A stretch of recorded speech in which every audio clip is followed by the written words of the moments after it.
So there are new reports that ISIS is now spreading into Yemen. So far, the terrorist group has gotten its claws into parts of Iraq and Syria. It controls territory about the size of Great Britain at this point, and now several southern provinces in Yemen as well.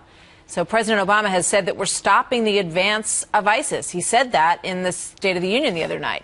Republicans say that the president is not doing enough.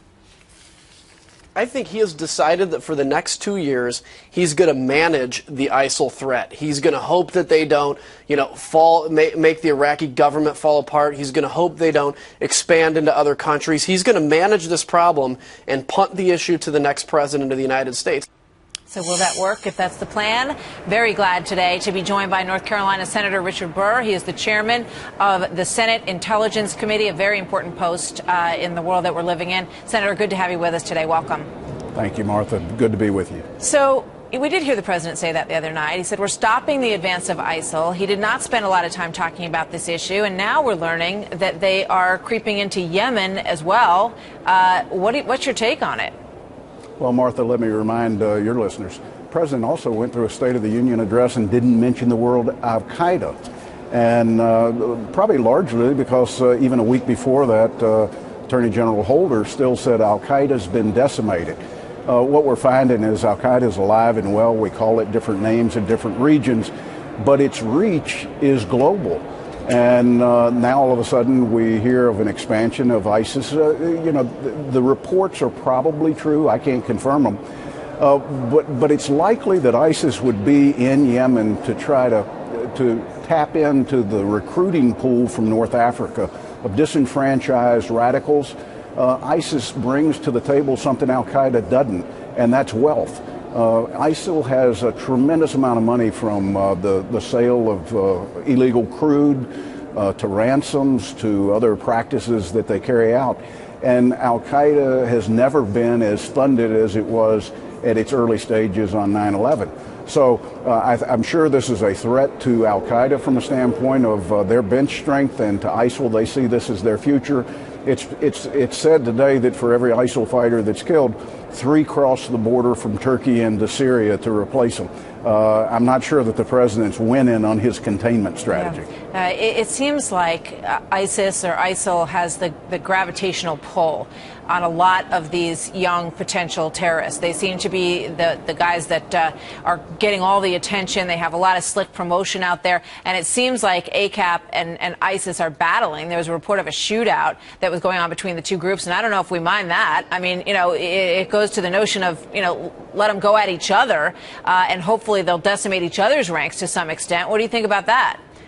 Well, clearly, two sects that are alike going after each other. This is a new event if it happened. But the reality is that Yemen is the Wild West right now. The Houthis, if ISIL's there, AQAP clearly uses that as their staging to plot attacks here and throughout Europe as well as in the Middle East. But we've got a government in chaos. It's tough to decide what control, if any, the Hadi government has over Yemen today.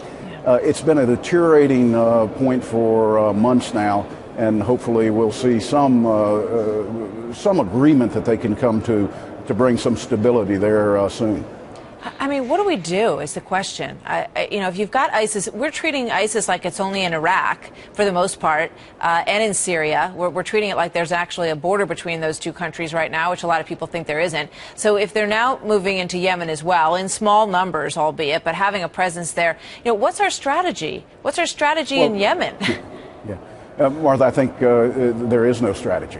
I think the president's become comfortable with one-liners about the radical Islamic threat that presents itself to the world.